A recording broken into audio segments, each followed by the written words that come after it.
India TV YouTube channel को subscribe करें और बेल आइकन दबाएं। तो डिप्टी सीएम अजित पवार दावा कर रहे हैं कि वाजे पर एक्शन लेने में सरकार ने कोई देर नहीं की, लेकिन एंटीलिया केस में सचिन वाजे पर एनआईए का शिकंजा कसता जा रहा। सचिन वाजे पर बहुत बड़ा खुलासा हुआ है। एनआईए सूत्रों के मुताबिक मनसुख की स्कॉर्पियो हाईवे से चोरी नहीं हुई थी, ना ही खराब हुई थी। मनसुख अपनी कार हाईवे पर छोड़कर कैब से गया, वहां से मनसुख की स्कॉर्पियो वाजे की सोसाइटी में पहुंची और एक हफ्ते तक वाजे की सोसाइटी के गैराज में यह स्कॉर्पियो रही। 24 फरवरी को वाजे की सोसाइटी से ही स्कॉर्पियो एंटीलिया तक गई थी।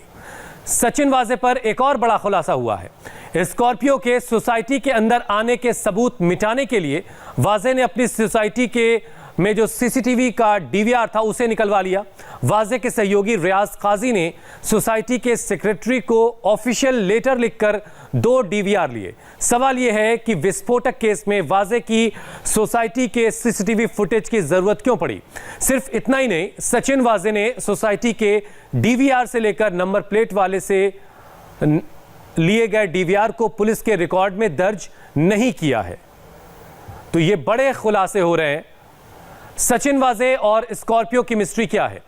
एनआईए ने बड़ा खुलासा किया है। 17 फरवरी को हाईवे पर मनसुख की स्कॉर्पियो खराब नहीं हुई थी। मुलुंड के पास स्कॉर्पियो पार्क करके मनसुख हिरेन कैब लेकर वापस चला गया। स्कॉर्पियो के गायब होने की शिकायत विक्रोली थाने में दर्ज हुई। अज्ञात शख्स दूसरी चाबी से गेट खोलकर स्कॉर्पियो लेकर आया। हाईवे से यही स्कॉर्पियो सीधे सचिन वाजे की सोसाइटी में गई। वाजे की सोसाइटी में बने गैराज में एक हफ्ते तक यह स्कॉर्पियो खड़ी रही। 24 फरवरी तक सचिन वाजे की सोसाइटी में ही यह स्कॉर्पियो रही और 24 फरवरी को वाजे की सोसाइटी से यह स्कॉर्पियो एंटीलिया तक पहुंची। स्कॉर्पियो में जिलेटिन की 20 छड़ें किसने और कहां रखी, इस सवाल का जवाब अभी मिलना बाकी है। और जो डीवीआर था सोसाइटी में सीसीटीवी का, वो भी गायब है, उसे भी निकाल लिया गया। मनसुख की स्कॉर्पियो को लेकर सचिन वाजे बुरी तरह से फंस गया है। अपनी ही सोसाइटी का डीवीआर गायब करने के पीछे वाजे का क्या मकसद है, इसे लेकर बड़े सवाल उठ रहे हैं। इस मामले में क्राइम ब्रांच और महाराष्ट्र एटीएस की 2 चिट्ठियों से पेच फंस गया है। क्राइम ब्रांच की तरफ से रियाज काजी ने 27 फरवरी को सोसाइटी को खत लिखा और डीवीआर ले गया। इसी फुटेज के लिए महाराष्ट्र एटीएस ने भी सोसाइटी को लेटर लिखा था। सवाल यह है कि वाजे की सोसाइटी का सीसीटीवी फुटेज एंटीलिया केस में इतना अहम क्यों हो गया था। सवाल यह भी है कि वाजे ने अपनी सोसाइटी के सीसीटीवी का डीवीआर क्यों निकलवाया। वाजे की सहयोगी रियाज काजी ने डीवीआर के लिए लेटर क्यों लिखा। केस में वाजे की सोसाइटी के सीसीटीवी फुटेज की जरूरत क्यों पड़ी। 17 फरवरी को स्कॉर्पियो के घुसने के फुटेज गायब करना क्या इस डीवीआर को ले जाने के पीछे मकसद था। एंटीलिया केस की एक जांच क्राइम ब्रांच कर रही है, तो दूसरी पैरेलल जांच एटीएस के पास है। सवाल यह भी है कि क्या सचिन वाजे एटीएस के रडार पर था।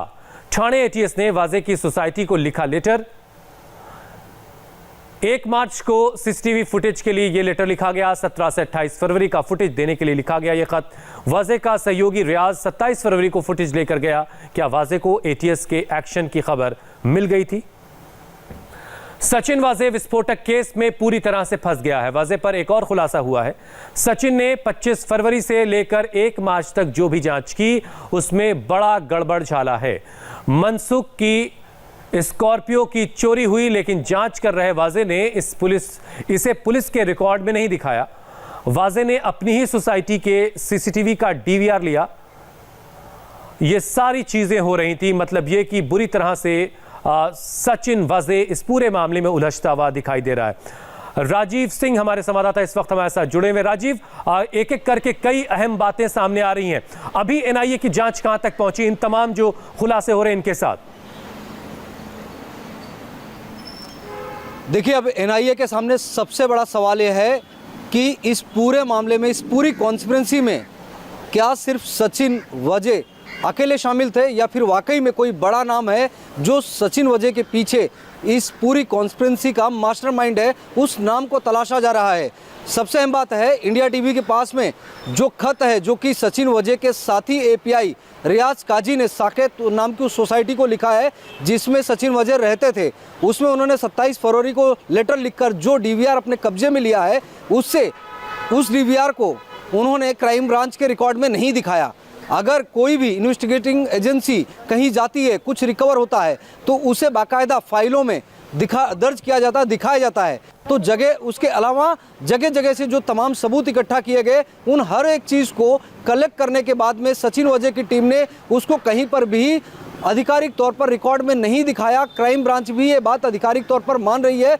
हुसैन, इंडिया टीवी ने साफ तौर पर इस मामले में क्राइम ब्रांच के अधिकारियों से बात की, उन्होंने इसकी पुष्टि भी की कि सचिन वजह ने इन तमाम चीज़ों को सामने नहीं रखा।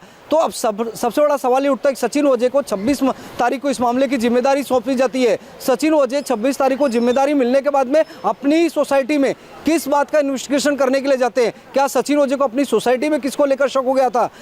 अब जो बात सामने आई है उससे तो जाहिर है कि सचिन वजह इस पूरे और सबसे बड़ा सवाल तो यह है कि क्राइम ब्रांच से लेकर एटीएस को उस सोसाइटी का वीडियो क्यों जरूरत पड़ी, क्यों चाहिए था जिसका डीवीआर गायब है पहले से। एनआईए के सामने सचिन वाजे ने अपना रोल तो मान लिया है। अब एनआईए विस्फोटक वाली स्कॉर्पियो के साथ अंबानी हाउस के बाहर वाजे की मौजूदगी को साबित करना चाहती है। एक नया सीसीटीवी फुटेज मिला है। पीपीई किट पहने हुए एक शख्स इस फुटेज में नजर आ रहा है। ये तस्वीरें उसी रात की हैं जब एक्सप्लोजिव रखा गया था, जिलेटिन उस स्कॉर्पियो कार में पाया गया था। एनआईए को शक है कि पीपीई किट पहने हुए ये शख्स सचिन वाजे हो सकता है, क्योंकि उसकी कद काठी और चाल ढाल सचिन वाजे से काफी मिलती जुलती है। इस बात की पुष्टि के लिए एनआईए सचिन वाजे को पीपीई किट पहनाकर एक डेमो करना चाहती है ताकि ये कंफर्म किया जा सके कि ये जो शख्स पीपीई किट में दिख रहा है ये कौन है, कहीं ये सचिन वाजे तो नहीं।